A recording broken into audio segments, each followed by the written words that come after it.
วันนี้เราจะมาพิจารณาแก้ไขสิ่งที่มันผิดพลาดตลอด365 วันที่ผ่านมาสิ่งที่เราผิดพลาดก็คือจิตนี่พาให้เราผิดพลาดเราจำเป็นอย่างยิ่งแก้ไขจิตเรามีความจำเป็นอย่างยิ่งที่จะแก้ไขความคิดเราทุกข์เพราะความคิดเราสุขเพราะความคิด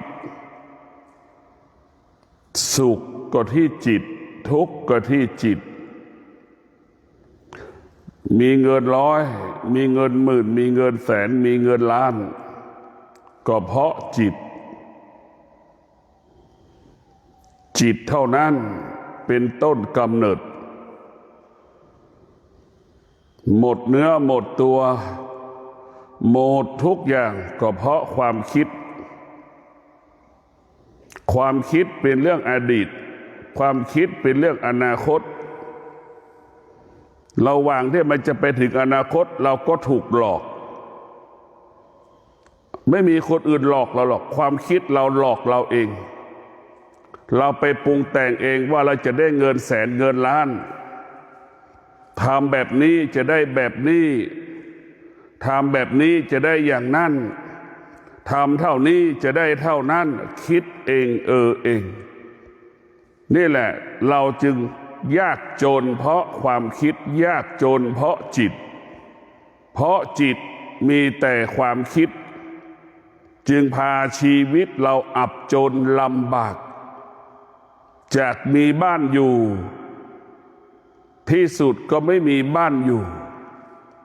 จากที่มีกินกับไม่มีกินก็เพราะจิตเพราะความคิดว่ามันจะมีกินคิดว่ามันจะได้กลับไม่ได้กลับเป็นเสียแต่พวกเราทั้งหลาย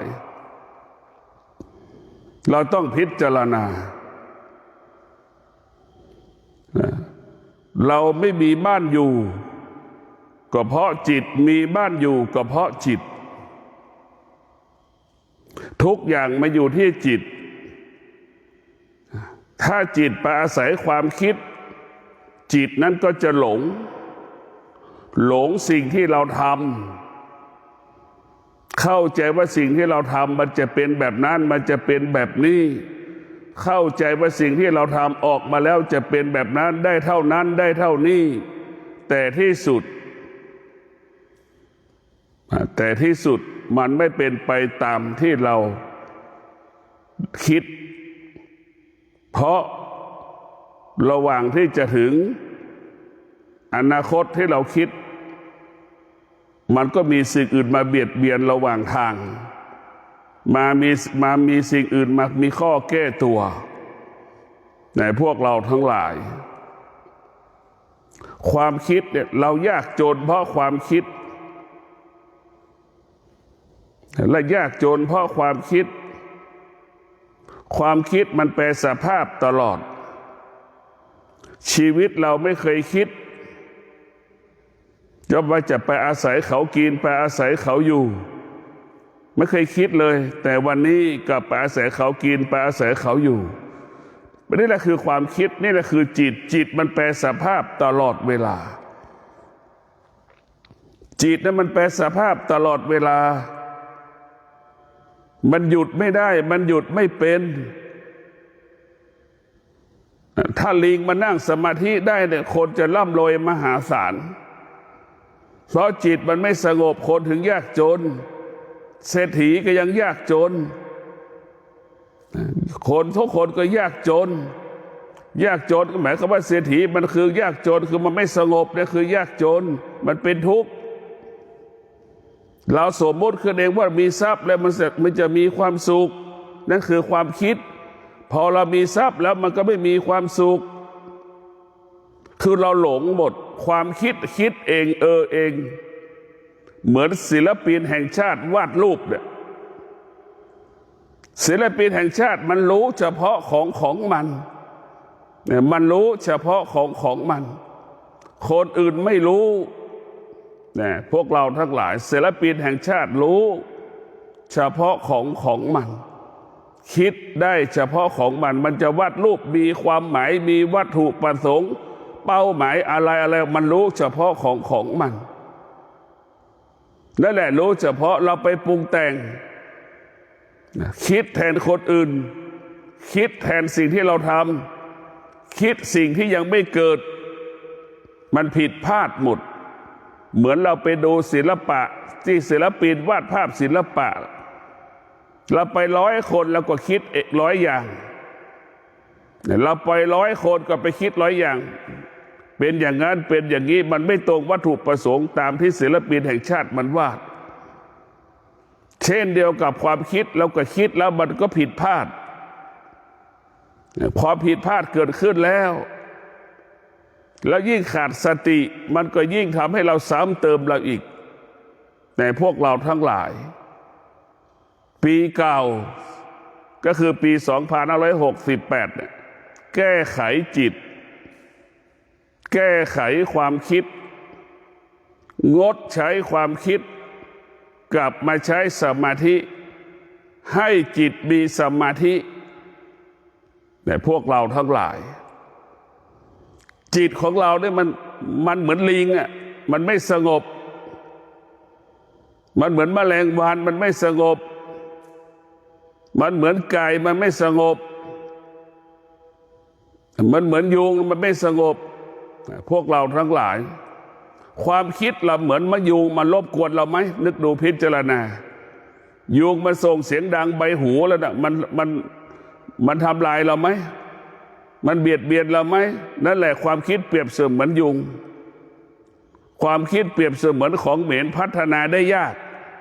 แก้ปัญหาได้ยากผิดพลาดตลอดเวลาเนี่ยพวกเราทั้งหลายเหมือนอาหารที่มันเหม็นเนี่ยเราก็เข้าใจว่ามันกินไม่อร่อยเห็นไหมพอเราเห็นคนกินแค่นั้นแหละจะลองไปชิมดูนี่เราก็ไปหลงอีกค่ะแม่นี่คือความคิดมันผิดพลาดมันผิดพลาดตลอดชีวิตเราผิดพลาดเพราะความคิดถ้าเรายังใช้ความคิดอยู่ชีวิตเราก็จะหมดสิ้นทุกสิ่งทุกอย่างความคิดอยู่กับอดีตความคิดอยู่กับอนาคตเพราะฉะนั้นเนี่ยคือความคิดปัจจุบันนี้จะกินยังไม่มีกินปัจจุบันนี้ยังไม่มีที่อยู่ต้องอาศัยใครอยู่ก็ยังพูดเรื่องอดีตเรื่องอนาคตว่ายิ่งใหญ่ขนาดไหนทำอะไรก็ทำแล้วหมดพูดได้หมดว่าทำได้ทุกอย่างถ้าเราทำได้ทุกอย่างเราก็มีกินมีใช้เหลือกินเหลือใช้ไม่ต้องขอเขาอยู่ไม่ต้องอาศัยเขาอยู่เราก็อยู่เป็นอิสระนี่แหละคือเราคิดไม่ได้ยังคิดไม่ได้พิจารณาไม่ได้ก็เพราะเราใช้ความคิดคือความโลภความโกรธความหลงมันแล้วหลงเหมือนชายหลงหญิงหญิงหลงชายนะคิดเองเองผู้ชายก็หลงผู้หญิงคิดอีกอย่างหนึ่งผู้หญิงหลงผู้ชายก็คิดอีกอย่างหนึ่งเนี่ยพวกเราต้องพิจารณาความคิดจึงจำเป็นอย่างที่เราต้องแก้ไขจิตของเราเนี่ยมาไปอาศัยความคิดจิตของเราไปพึ่งพาความคิดจิตเราจึงถูกหลอกใครหลอกกับความคิดมันหลอกจิตนะความคิดมันหลอกจิตนะมันจึงเกิดคำว่าสุขมันจึงเกิดคำว่าทุกข์จึงเกิดคำว่าชอบไม่ชอบเกิดขึ้นเนี่ยพวกเราทั้งหลายต้องพิจารณาถ้ายังไม่แก้ไขจิตไม่แก้ไขความคิดมันก็เหมือนเดิมที่เราผ่านมาเนี่ยเราเจ็บป่วยทุกข์ทรมานลำบากอดอยากลำบากอยู่ยากลำบากเนี่ยเราก็ต้องพิจารณาต้องหยุดความคิดก่อนมันจะมีเงินกี่แสนกี่ล้านก็เรื่องอดีตจะไปสนใจใส่ใจมันจะไม่มีกินก็เป็นเรื่องอดีตให้อยู่กับปัจจุบันเวลานี้ขนาดนี้ รู้แล้วว่าตื่นเช้ามาได้กินอย่างเงี้ยพอแล้วจบนะสิ้นเดือนแล้วมีที่นอนอยู่อย่างเงี้ยพอแล้วจบจะไปคิดถึงอย่างอื่นแต่พวกเราให้อยู่กับปัจจุบันความคิดพาเราหลงไม่มีวันจบสิ้นแต่พวกเราทั้งหลายความคิดมันหลงมาตลอดถ้าเราไม่คิดเราจะไม่ทุกข์ที่เราทุกข์เพราะเราคิดเนี่ยพวกเราทั้งหลายพระพุทธเจ้าจึงสอนให้เราฝึกฝนจิตอบรมจิตให้จิตอาศัยสมาธิให้จิตพึ่งพาสมาธิให้จิตมีสมาธิให้จิตใช้สมาธิเมื่อจิตมีสมาธิเมื่อจิตใช้สมาธิคิด100 ครั้งก็สำเร็จ100 ครั้งพูด100 ครั้งก็สำเร็จ100 ครั้งทำการใดๆ100 ครั้งก็สำเร็จ100 ครั้งพวกเราทั้งหลายสมาธิก็คือเครื่องป้องกันความผิดพลาดสมาธิเป็นเครื่องป้องกันความผิดพลาดบุคคลที่ใช้สมาธิจะเป็นคนที่ละเอียดเป็นคนที่มีความอดทนเป็นบุคคลที่มีวิริยะภาคเพียรในพวกเราทั้งหลายเป็นบุคคลที่มีสัจจะเนี่ยสมาธิไม่จะบังคับให้เราอดทนในพวกเราทั้งหลายสมาธิจะบังคับให้เราอดทนมันจะบังคับให้เรามีวิริยะภาคเพียรมันจะบังคับให้เรานั้นมีสัจจะเราต้องบังคับจิตเราจะแก้ไขจิตเราจะแก้ไขความคิดของเราเช่นเรามาวิปัสสนาทางสายเอกนี่แหละเรามาแก้ไขจิตเรามาแก้ไขความคิดเราจะไม่ตามใจความคิดเราอยู่บ้านนี่ป่านนี้เรายังไม่ตื่นพอมาทางสายเอกแล้วเราจะตื่นแล้วทั้งชีวิตไม่เคยคิดว่าจะมาตื่นตอนตี 3:30ทั้งชีวิตไม่เคยคิดว่าตี 3:30ตื่นแล้วจะมานั่งสมาธิสวดมนต์ไม่อยู่ในหัวเลยแต่มันนี่แหละทุกอย่างมันเปลี่ยนแปลงแต่ทุกอย่างอยู่ภายใต้การเปลี่ยนแปลงในพวกเราทั้งหลายเรามานั่งเรามาอยู่ทางสายเอกนี่เราไม่ตอบสนองความคิดแต่จิตเราก็ยังคิดอยู่แต่เราไม่ตอบสนองมันแต่เราอยู่บ้านนะคิดสารพัดคิดและตอบสนองความคิดเมื่อเราตอบสนองความคิดมันก็เบียดเบียนชีวิตเบียดเบียนทรัพย์สมบัติเงินทองเราเบียดเบียนจิตใจเราให้เราทุกข์ทรมานลำบากแต่พวกเราทั้งหลายดังที่ได้กล่าวเรามาอยู่วัดเราจะใส่แต่ชุดขาวอย่างเห็นไหมนี่แหละใส่ชุดขาวแต่พวกเราพิจารณาดูแต่ถ้าเราไม่อยู่วัดเราจะใส่กางเกงกี่ตัวล่ะ3 วัน 7 วันเนี่ยใส่กางเกงกี่ตัวเราพิจารณาดูเสื้อกี่สีกางเกงกี่สีแขนสั้นแขนยาวกางเกงขาสั้นขายาวลงดูเสื้อแขนสั้นแขนยาวกี่ตัวแล้วนึกดูนั่นแหละคืออยู่วัดไม่ตามใจใส่สีขาวเท่านั้นมันหลักของวัดปฏิบัติจะเป็นอย่างนี้แต่ถ้าเราอยู่บ้านตามใจตัวเองกินได้ทั้งวันออกบ้านได้ตลอดเวลาแต่เราอยู่ทางสายเอกเราจะไม่ไปที่ไหนเรามาทางสายเอกเราต้องมีสติและมีสัจจะมีสติและมีสัจจะด้วยว่าเราจะอยู่ทางสายเอก3 วัน 3 คืนเราจะไม่ออกจากนอกทางสายเอกนี่เราจะต้องมีสัจจะเราจะมีสัจจะแบบนี้เราจะไม่ไปออกไปซื้อของข้างนอกเราจะไม่ออกพื้นที่ทางสายเอกจนกว่าครบ3 วันเนี่ยเรามีสติมีสัจจะมีวิริยะขันติเราจะทำได้มันจะควบคุมจิตเรามันจะควบคุมความคิดเราแต่พวกเราทั้งหลายความคิดมันต้องพึ่งพาธรรมะ ถ้าความคิดไม่พึ่งพาธรรมะความคิดเราก็เหมือนงัวเหมือนควายนะแต่เราก็เหมือนงัวเหมือนควายนั่นแหละเพราะควายมันมีที่พึ่งนี่งัวควายธรรมะมันพึ่งธรรมชาติธรรมชาติไม่มีคำว่าเกิดจดไม่มีคำว่าจบสิ้นแต่มนุษย์พึ่งธรรมะมนุษย์จะจบที่ธรรมะหยุดคิดตรงที่ธรรมะเราจะหยุดคิดได้เมื่อเรามีสมาธิเราหยุดคิดได้เมื่อเราใช้สมาธิแต่ความคิดมันไม่จบเหมือนเรามานั่งวิปัสสนาเนี่ยเราคิดสารพัดคิดขณะที่นั่งสมาธิความคิดมันยังปรากฏอยู่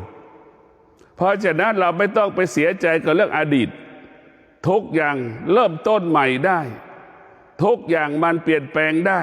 ให้เราเข้าใจเช่นนี้ว่ามันเปลี่ยนแปลงได้ตลอดเวลาให้มันไม่มีอะไรที่มันเปลี่ยนแปลงไปไม่ได้ทุกอย่างมันเปลี่ยนแปลงเราไม่ต้องไปสนใจใส่ใจว่ามันไม่มีอะไรที่มันเปลี่ยนแปลงการเปลี่ยนแปลงมีสองอย่างเราใช้สติกับสมาธิเปลี่ยนแปลงเป็นบวกเปลี่ยนแปลงเป็นบวกเมื่อเรามาทางสายเอกนี่ได้กับได้ไม่มีคำว่าเสียได้ความอดทนได้วิริยะภาคเพียรได้ที่ต่อสู้กับความคิดไม่ตอบสนองความคิดนี่คือได้กับได้เนี่ยนี่แหละคือเรามาแล้วมันได้พวกเราทั้งหลายแต่เราต้องพิจารณาเราอย่างน้อยเรามาทางสายเอกเราต้องมาแก้ไขความคิดเราแก้ไขความคิดคือแก้ไขชีวิตเราจะไปติดในอดีตที่เราเคยมีฐานะเคยมีเงินวันนี้มันไม่มีเราจะไปคิดเราต้องละอดีตคนที่มีสมาธิอยู่กับปัจจุบันคนที่มีความคิดอยู่กับอดีตอยู่กับอนาคต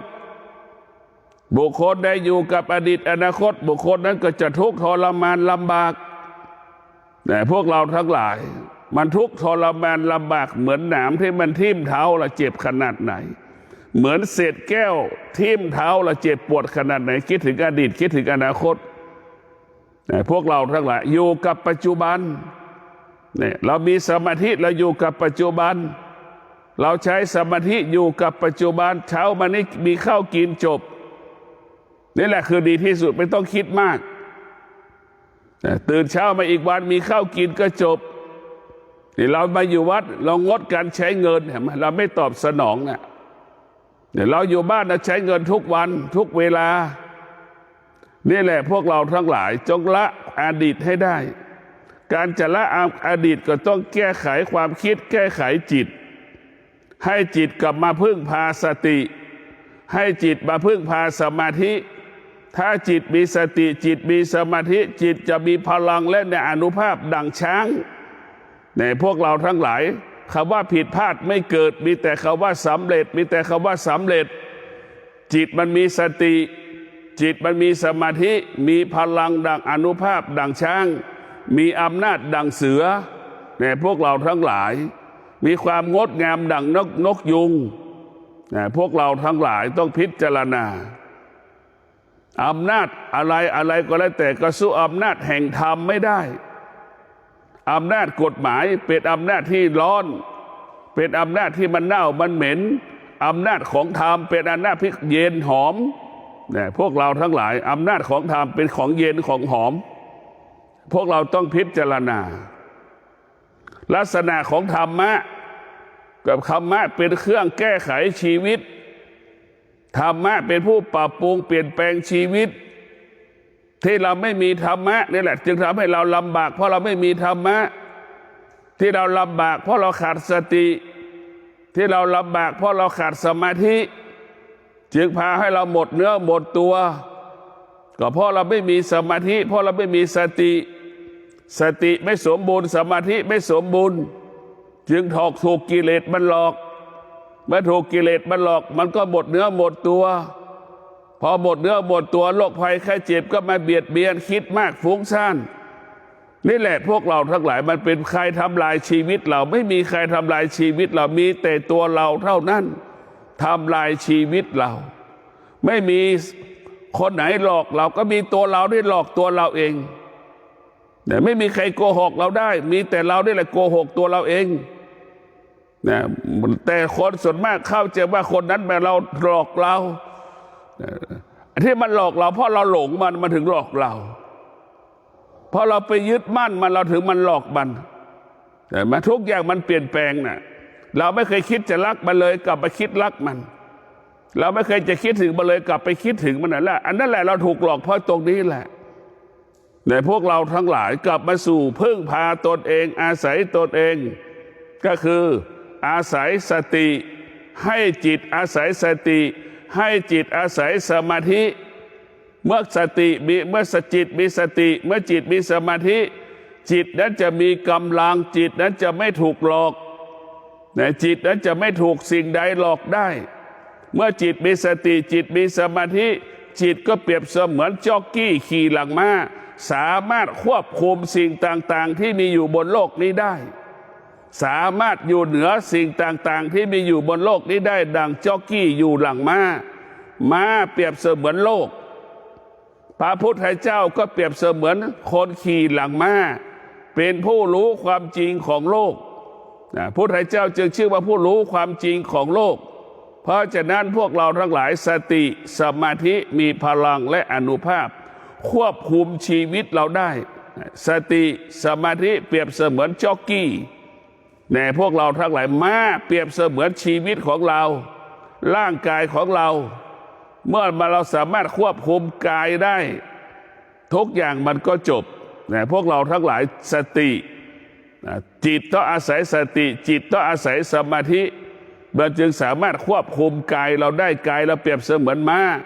กายเราเปรียบเสมือนช้างจิตสมาธิมีพลังและอานุภาพสามารถควบคุมช้างได้สามารถควบคุมม้าได้เช่นเดียวเราก็ควบคุมกายเราได้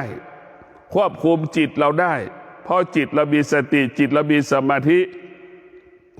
จิตเราอาศัยสติจิตอาศัยสมาธิในสติในสมาธิมันก็มีความอดทนอยู่มีวิริยะภาคเพียรอยู่แต่ทั้งสติสมาธิความอดทนวิริยะภาคเพียรมันก็มีปัญญาอยู่ในตัวมันเองหมดพร้อมหมดทุกอย่างพวกเราทั้งหลายเหมือนต้นไม้นั่นแหละลำต้นมันต้องประกอบไปด้วยอะไรบ้างรากมันก็ต้องอาศัยน้ำรากมันก็ต้องอาศัยดินรากมันก็ต้องอาศัยใบที่มันร่วงลงมากลายเป็นปุ๋ยเห็นไหมมันจึงมีลำต้นพวกเราทั้งหลายพอมีลำต้นเสร็จก็มีกิ่งมีใบนะมันจึงนี่แหละพวกเราทั้งหลายพิจารณาดูมันจะเกิดคำว่าตัวเรานี่แหละสร้างสรรค์ตัวเราเหมือนดั่งต้นไม้มันจะสร้างสรรค์ตัวมันเองดั่งต้นไม้บนภูเขาไม่มีใครตักน้ำไปรดน้ำไปภูเขามันไม่มีต้นไม้ภูเขานั่นแหละคือตัวมันเองทำลายตัวมันเองสร้างสรรค์ตัวมันเองพอถึงฤดูแล้งมันออกดอกแล้วมันก็ร่วงลงพื้นพอถึงฤดูฝนมันก็ออกก้าขึ้นมาพวกเราอันไหนที่แข็งแรงมันก็ยั่งยืนอยู่ได้ยืนหยัดอยู่ได้อันไหนที่อ่อนแอมันก็ตายไปธรรมชาตินี่แหละจะไปผู้คัดเลือกแล้วก็สร้างสรรค์ในตัวมันเองดั่งต้นไม้บนภูเขาเห็นไหมพวกเราพิจารณาดูฤดูร้อนไม่มีความหมายฤดูฝนไม่มีความหมายฝนจะตกไม่ตกไม่มีค่าจะฤดูหนาวจะไม่มีค่า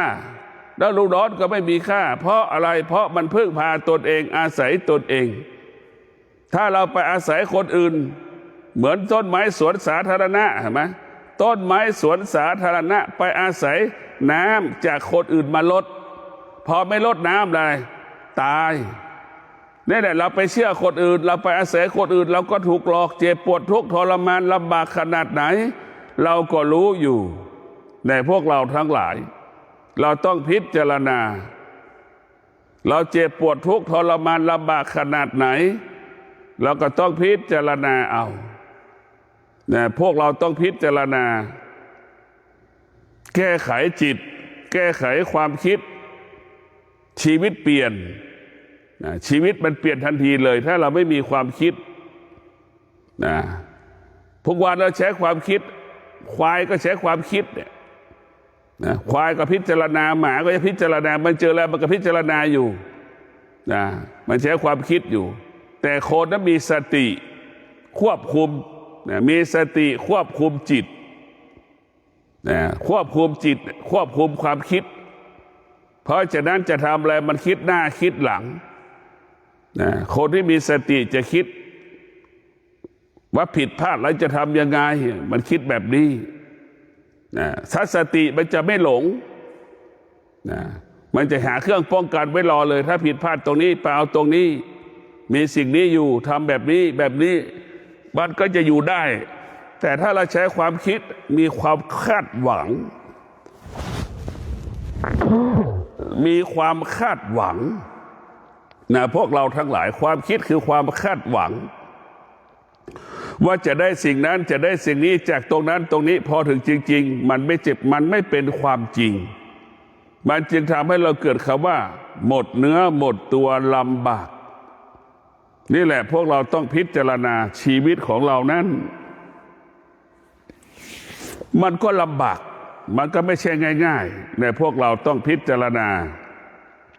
ความคิดของทุกความคิดมันเป็นซ่อนด้วยความโลภความโกรธความหลงความอยากถ้าความคิดไม่มีความอยากมันก็ไม่มีความมันไม่เป็นความจริงความคิดคือความอยากความคิดคือกิเลสความคิดคือราคะคิดเองเองนะจิตของเราเนี่ยมันขโมยของเขาเป็นหมดทุกอย่างนะกายมันไม่ได้ขโมยหรอกจิตมันไปขโมยแล้วหลงของเขาชอบของเขารักเขาหลงเขาในจิตเรานี่น่ากลัวมากนะขโมยด้วยกายเนี่ยไม่กลัวจิตไปขโมยนั่นแหละหลงเขารักเขาชอบเขาเดี๋ยวเขาไม่รู้สึกตัวที่ตาไม่เห็นรูปแบบนี่แหละคือพวกเราน่ากลัวที่สุดเกลียดเขาชังเขาเนี่ยอยู่ที่จิตทั้งสิ้นจิตมันสิ่งที่น่ากลัวพวกเราเกลียดก็อยู่ที่จิตหลงก็อยู่ที่จิตจิตเป็นนักเล็กขโมยน้อยนะพวกเราทั้งหลายเราไม่ได้ทำผิดทางกายหรอกเราทำผิดทางกายนี่มันน้อยมาก100 ครั้งเนี่ยเราทำผิดทางกายแค่1 ครั้งไอ้100 ครั้งเราทำผิดทางจิต100 ครั้งชอบเขา100 ครั้งเห็นไหมนี่เกลียดเขา100 ครั้งอย่างเงี้ยเห็นไหมอยู่ที่จิตเราหมดเราชอบเขาเนี่ยเหมือนหนุ่มชอบเหมือนพระชอบโยมเนี่ยมันก็จบแล้วเห็นไหมอยู่ที่จิตเห็นไหมอันนี้แหละคือจิตเราเป็นนักขโมยเนี่ยเห็นไหมมันมักฉวยโอกาสร่างกายเราทำผิดน้อยมากกว่าจิตได้ทำผิดตลอดเวลาเราต้องพิจารณาว่าจิตเราทำผิดตลอดเวลาถึงออกเราถึงสามารถที่จะฝึกจิตได้ยากเพราะจิตมาคุ้นเคยกับสิ่งที่มันผิดจิตมาคุ้นเคยกับสิ่งที่มันผิดมันตลอดจิตมันทำผิดมันตลอดมันเป็นนักขโมยมาตลอดลักเล็กขโมยน้อยมาตลอดเวลาเห็นของก็อยากได้ความอยากนั่นคือขโมยนั่นคือจิตมันขโมยมาแล้วเห็นรูปผู้หญิงสวยๆก็อยากได้อีกแล้วเห็นรูปผู้ชายหล่อๆดีๆก็อยากได้อีกแล้วอยากมีความอยากตลอดความอยากนั่นคือลักเล็กขโมยน้อยจิตมันเป็นลักเล็กขโมยน้อยของคนอื่นมาแต่เราทำผิดด้วยกายน้อยมากแต่ทำผิดด้วยจิตมากมายมหาศาลถ้าจิตเราเป็นผ้าขาว1 ผืนไม่มีพื้นที่ให้มันขาวเลยมันดำไปหมดมันเปื้อนไปหมดจิตของเราเนี่ยเราจะสังเกตได้เราจะมานั่งไม่ต้องนั่งสมาธิแค่นั่งสบายธรรมดาไม่ยังนั่งไม่ได้เลยนั่งสงบยังนั่งไม่ได้อยู่เฉยๆยังอยู่ไม่ได้นะพวกเราทั้งหลายนั่นแหละคือจิต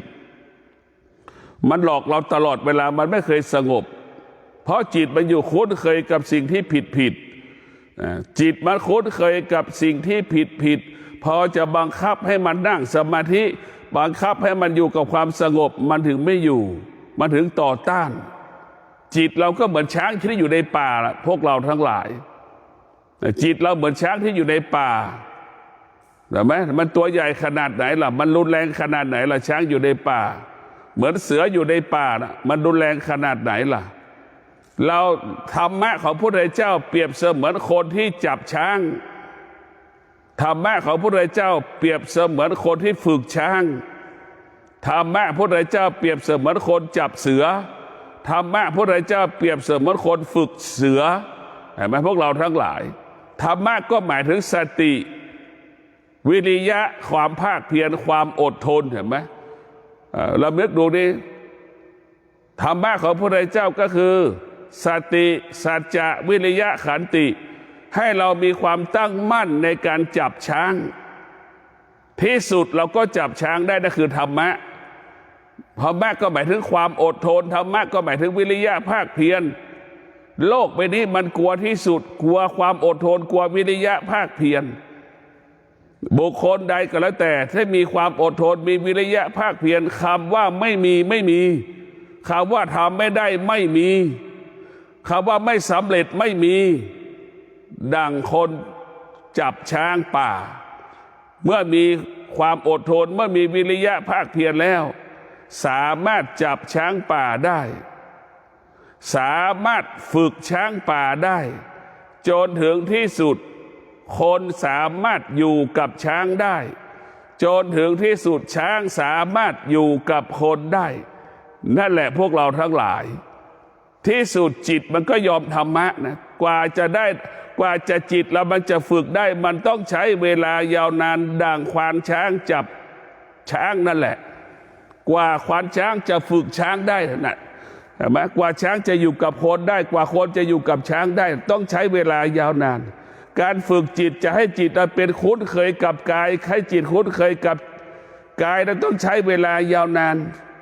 แต่พวกเราทั้งหลายธรรมะนี่สำคัญเราก็ดูเสือนี่กิเลสมันก็เหมือนเสือนะพวกเราทั้งหลายดุอย่างนั้นแหละนะกิเลสมันมีพลังอานุภาพดังเสือเราฝึกฝนจิตต่อสู้กับกิเลสก็เหมือนคนที่จะไปจับเสือนั่นแหละพวกเราทั้งหลายคนที่จับเสือจะเป็นต้องมีสติจะเป็นต้องมีปัญญาจะเป็นต้องอาศัยความอดทนต้องอาศัยวิริยะภาคเพียรจึงสามารถจะจับเสือนั้นได้เมื่อจับเสือป่ามาได้แล้วเราจะเป็นอย่างยิ่งต้องฝึกเสืออีกให้เสือนั้นอยู่กับคนได้ให้เสือนั้นคุ้นเคยกับคนได้นี่แหละพวกเราทั้งหลายต้องใช้เวลายาวนานธรรมะได้ยิ่งใหญ่พวกเราทั้งหลายใช้คำว่าพลังเนี่ยคำว่าพลังใดๆบนโลกใบนี้ก็สู้พลังแห่งธรรมะไม่ได้เช่นพลังแห่งสมาธิพลังแห่งความอดทนพลังแห่งวิริยะภาคเพียรพลังแห่งสติจึงทำให้เกิดคำว่าสำเร็จเช่นองค์การนาซาสร้างยานอวกาศไปสู่ดวงจันทร์ต่างๆในพวกเราทั้งหลายนี่แหละเราสร้างยานอวกาศในพวกเราต้องพิจารณาเราต้องพิจารณาเรื่อยๆเรื่อยๆเรื่อยๆเรื่อยๆนี่แหละมันจึงคำว่าสำเร็จเรียกว่าธรรมะมันอยู่ในร่างกายของคนทุกๆคนธรรมะไม่ได้อยู่นอกกายธรรมะมันอยู่ในกายธรรมะมันอยู่ที่จิตเราเห็นกายก็เห็นธรรมะเห็นจิตก็เห็นธรรมะแต่พวกเราทั้งหลายต้องพิจารณาแต่เรามีสติมีสมาธิมีสติมีสมาธิใช้สติใช้สมาธิเราจะหยุดทุกอย่างได้โลกใบนี้กลัวที่สุดเขากลัวสติกลัวสมาธิในสติสมาธิประกอบไปด้วยความอดทนประกอบไปด้วยวิริยะภาคเพียรมันจึงมีพลังอำนาจจึงมีพลังและอำนาจดังสัตว์คือช้างจึงมีพลังอำนาจดังเสือพวกเราทั้งหลายมันมีพลังอำนาจดังรถแมคโครมีพลังอำนาจดังรถแท็กเตอร์พวกเราทั้งหลายกิเลสตัณหาราคะของเราความโลภความโกรธความหลงเหมือนที่สูงที่ต่ำเหมือนภูเขาเหมือนหินนั่นแหละเราต้องใช้แมคโครใช้แมคโครเสร็จก็ใช้รถแท็กเตอร์เรามีสติเสร็จแล้วเราก็ใช้ความอดทนใช้วิริยะภาคเพียรจนถึงที่สุดกิเลสตัณหาราคะความโลภความโกรธความหลงความอยากความเศร้าโศกเสียใจจะหมดสิ้นไปได้เมื่อเรามีสติเมื่อเรามีสติเมื่อเรามีสมาธิเมื่อเรามีปัญญาสิ่งเหล่านี้จะหมดไปจากชีวิตของเราสิ่งเหล่านี้จะหมดสิ้นไปจากกายและจิตของเราแต่พวกเราต้องพิจารณาชีวิตของเรานั้นมันไม่ยากและมันก็ไม่ง่ายพวกเราต้องมีสติอยู่กำกับกำหนดควบคุมการดำเนินชีวิตของเราแต่ชีวิตของเรานั้นเป็นสิ่งที่ยากแต่ก็เป็นสิ่งที่ยากก็ถามว่ายากมันก็ยากสำหรับคนที่ขาดสติยากสำหรับคนที่ไม่มีสมาธิยากที่คนสำหรับไม่มีความอดทนไม่มีวิริยะภาคเพียรถ้าคนไหนมีสติมีสมาธิมีความอดทนมีวิริยะภาคเพียรคำว่าง่ายคำว่าสะดวกจะเกิดขึ้นเพราะสติสมาธิ ความอดทนวิริยะมันเป็นพลังที่อยู่เหนือธรรมชาติอีกนะพายุเฮอริเคนก็สู้พลังสติสมาธิ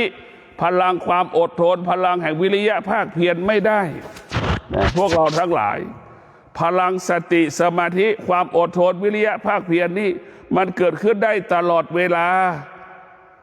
แต่พลังพายุเฮอริเคนนั้นเกิดขึ้นได้แค่บางเวลาขนาดเวลาหนึ่งไม่ถึงชั่วโมงมันก็หายแล้วแต่พลังสติพลังสมาธิพลังแห่งความอดทนพลังแห่งวิริยะภาคเพียรนี่มันเกิดขึ้นได้ตลอดเวลากิเลสตัณหาไม่สามารถเข้ามาสู่เราได้ความโลภความโกรธความหลงไม่สามารถเข้ามาอยู่กับเราได้ในพวกเราทั้งหลายเราต้องมีสติที่จะแก้ไขความคิดมีสติที่จะแก้ไขจิตให้จิตเรามาอาศัย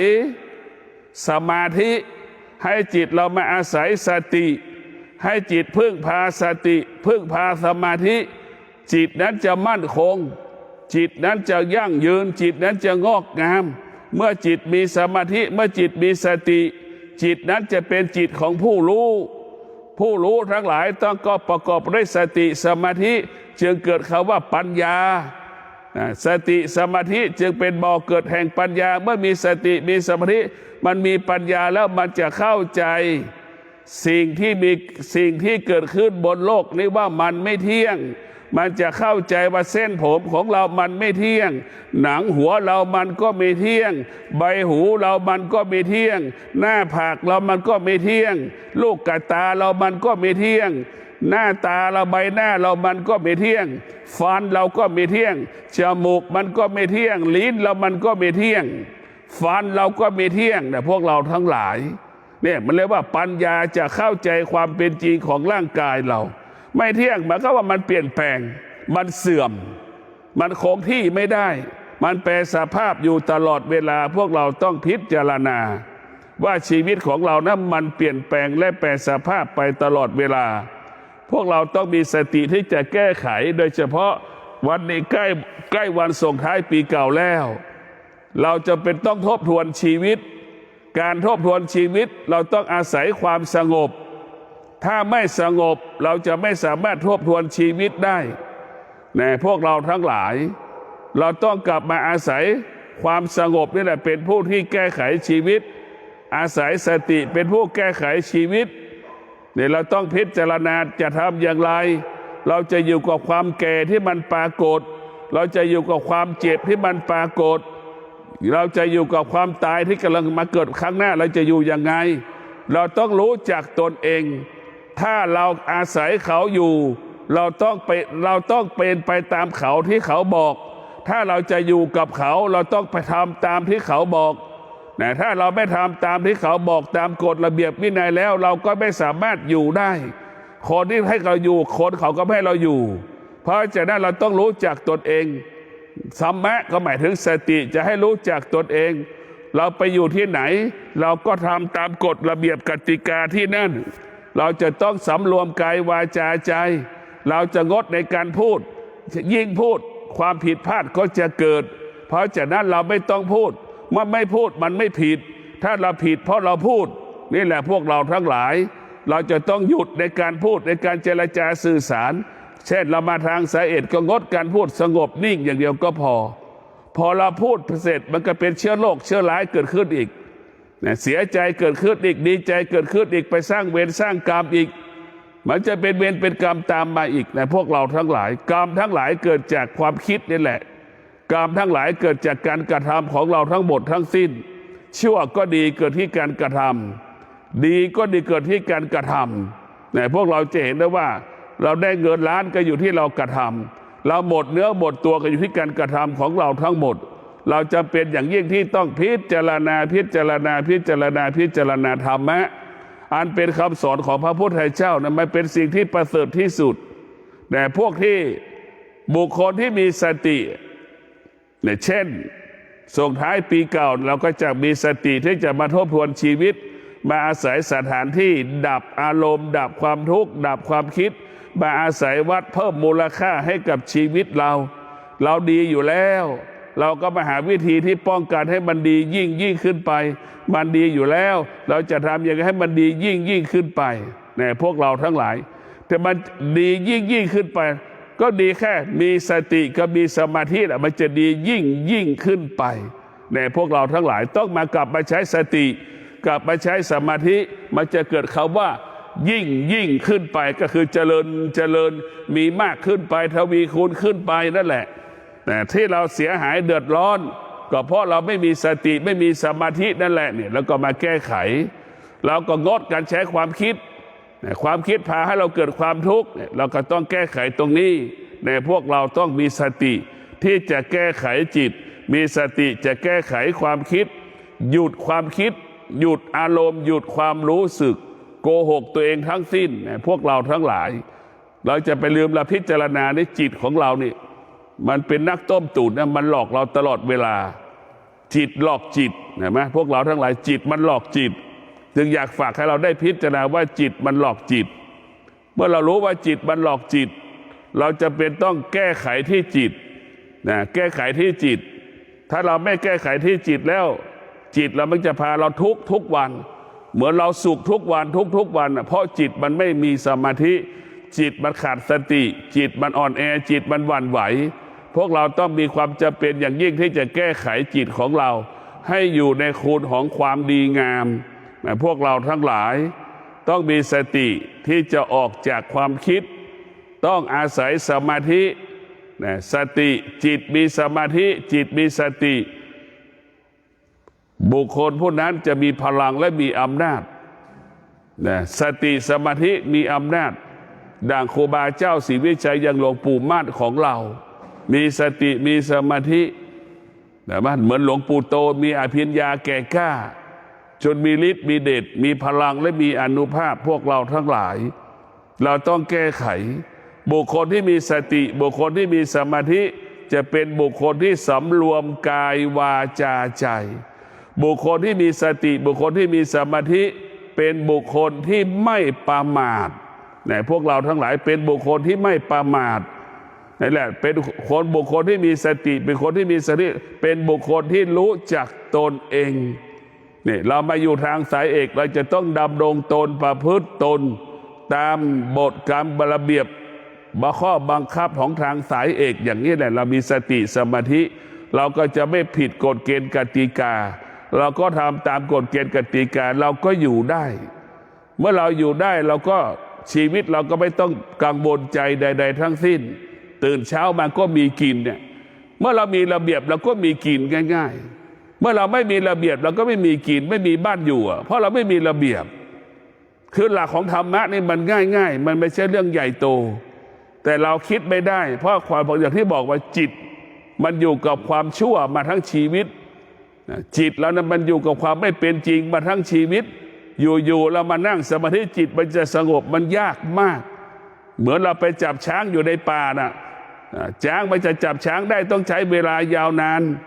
แต่พวกเราทั้งหลายเมื่อจับช้างได้กว่าเราจะมาฝึกช้างอีกต้องใช้เวลายาวนานเช่นเดียวกับจิตเราก็เหมือนช้างนั่นแหละเราจะต้องใช้เวลายาวนานแต่พวกเราทั้งหลายต้องพิจารณาว่าจิตของเรานั้นมันต้องคุ้นเคยกับสิ่งที่ผิดมาวันนี้เราจะมานั่งสมาธิและจะให้มันสงบมันยากเราต้องใช้เวลายาวนานอย่างน้อยเรามาฝึกกายฝึกจิตเราก่อนนี่เรามาฝึกกายเราก่อนกายของเราให้มันคุ้นเคยกับการนั่งรูปแบบของการนั่งสมาธิเราเกิดมาเรายังไม่เคยนั่งสมาธิรูปแบบของการนั่งสมาธิ30 นาที1 ชั่วโมงบางคนยังไม่เคยนั่งนี่แหละพอเรามานั่งแล้วมันออกอาการมันเจ็บมันปวดมันทุกข์มันทรมานนี่คือมันเกิดอาการมันสำแดงอาการมันต่อต้านพวกเราทั้งหลายเพราะฉะนั้นพวกเราต้องสร้างความคุ้นเคยกับการนั่งโดยเฉพาะคนที่ไม่เคยนั่งสมาธิจะจำเป็นต้องใช้ความอดทนเอาความอดทนไปต่อสู้กับความเจ็บปวดที่มันเกิดขึ้นขณะที่นั่งสมาธิใช้วิริยะภาคเพียรไปหยุดยับยั้งอารมณ์ความรู้สึกความคิดที่มันเกิดขึ้นไม่พอใจมันอึดอัดมันหงุดหงิดขณะที่นั่งสมาธิเราต้องใช้วิริยะภาคเพียรไปข่มจิตข่มใจแต่พวกเราทั้งหลายต้องฝึก ถ้าเราไม่ฝึกเราจะลำบากนะพวกเราการฝึกจิตเป็นเรื่องยิ่งใหญ่ที่สุดนะถ้าเราไม่ฝึกจิตเราก็เหมือนสัตว์นะเพราะฉะนั้นเราต้องฝึกจิตเราจะยิ่งใหญ่กว่าสัตว์มนุษย์สัตว์มันฝึกได้ไม่กี่อย่างเหมือนควายไถนาแค่นั้นแหละมันก็ได้แค่นั้นแหละพวกเราทั้งหลายเหมือนลิงก็คือได้มะพร้าวแค่นั้นแหละมันฝึกแบบไหนก็ได้อย่างนั้นแหละอย่างใดอย่างหนึ่งแต่มนุษย์มันฝึกได้เป็นร้อยอย่างพันอย่างสร้างยานอวกาศได้เห็นไหมสร้างเครื่องบินได้สร้างดาวเทียมได้พวกเราทั้งหลายเราพิจารณาสร้างรถได้สร้างเสื้อผ้าได้ทุกอย่างนั่นแหละจิตเราพัฒนาได้แต่เรากลับไม่มีโอกาสได้พัฒนาจิตแต่พวกเราทั้งหลายต้องพัฒนาจิตจิตของเรานั้นต้องอาศัยธรรมะธรรมะก็เหมือนช่างตีเหล็กจิตเราก็เหมือนเหล็กเห็นไหมพวกเราทั้งหลายจิตเราจะมีค่าเมื่อจิตนั้นมีธรรมะมีความอดทนมีสติมีสมาธิแต่พวกเราทั้งหลายเหล็กจะมีค่าก็ขึ้นกับช่างตีเหล็กเหล็กเป็นดุ้นมันก็มีราคาเท่านี้พอเอาเหล็กมาตีเป็นรูปแบบต่างๆตีเป็นจอบเป็นเสียมเป็นมีดมันก็มีมูลค่ามีค่าขึ้นมาแล้วพวกเราทั้งหลายเราจะเป็นอย่างยิ่งช่างตีเหล็กก็ต้องมีสติที่จะตีเหล็กช่างตีเหล็กจะเป็นต้องมีสมาธิในการตีเหล็กช่างตีเหล็กจะเป็นต้องใช้ความอดทนอยู่กับความร้อนใช้ความวิริยะภาคเพียรในการถือค้อนที่มันหนักนี่แหละมันจึงเกิดคำว่าสำเร็จพวกเราทั้งหลายชีวิตของเราต้องอยู่กับธรรมะเท่านั้นถ้าเราไม่มีธรรมะเราก็เหมือนนกบินเล่ร่อนไปในทิศทางสี่ไม่มีหลักพวกเราต้องพิจารณาเราต้องมีสติต้องมีสมาธิเราจะมีบ้านอยู่เพราะมีสติมีสมาธิเราไม่มีบ้านอยู่เพราะเราขาดสติขาดสมาธินี่แหละคำว่าผิดพลาดถึงเกิดเราจะต้องพิจารณาแบบนี้ถ้าเรามีสติมีสมาธิเราจะมีบ้านอยู่ในบ้านนอนกับบ้านอยู่กับบ้านนั่นแหละคือสติสมาธิเพราะฉะนั้นพวกเราต้องกลับมาสนใจใส่ใจธรรมะภาคปฏิบัติธรรมะภาคปฏิบัติไม่ตอบสนองความรู้สึกพวกเราทั้งหลายไม่ตอบสนองความรู้สึกไม่ไปตามความรู้สึกธรรมะภาคปฏิบัติฝ่าฝืนความรู้สึกฝ่าฝืนความรู้สึกพวกเราทั้งหลายเราต้องมีสติขอให้พวกเราทั้งหลายมีสติในการดำเนินชีวิตมีสติในการประกอบอาชีพมีสติในการแก้ไขชีวิตมีสติแก้ไขจิตมีสติแก้ไขความคิดกลับมาใช้สมาธิกลับมาใช้สมาธิให้จิตมีสมาธิแก้ไขสิ่งใดก็ง่ายทำสิ่งใดก็สะดวกเมื่อเรามีสติมีสมาธิมีความอดทนมีวิริยะภาคเพียรจึงเกิดคำว่าง่ายและสะดวกเกิดขึ้นกับชีวิตของเราง่ายสะดวกจึงทำให้เกิดคำว่ามีกินมีใช้ง่ายสะดวกจึงทำให้เกิดคำว่าเศรษฐีพวกเราทั้งหลายมีกินมีใช้เหลือกินเหลือใช้จนเกิดคำว่าเศรษฐีนี่แหละเพราะสติสมาธิวิริยะภาคเพียรจึงทำให้เราคำว่าอุดมสมบูรณ์ไปด้วยทรัพย์สมบัติและปัจจัยสี่ขอเจริญพร